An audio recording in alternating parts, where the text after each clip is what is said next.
Hari Om. Life has to be filled with devotion. Then we can easily live happy, spiritual, and healthy life.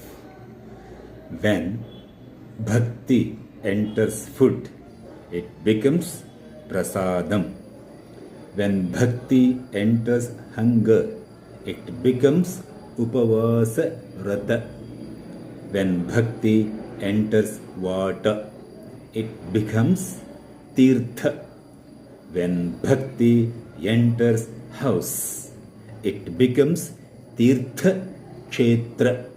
When bhakti enters music, it becomes kirtan. When bhakti enters actions, it becomes seva. When bhakti enters our work, it becomes karma.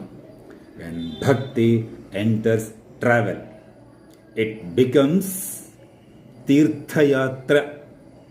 When bhakti enters a man, man becomes human. Manava, Mahamanava. He will become. Jai Shri Ram. Jai Sanathan.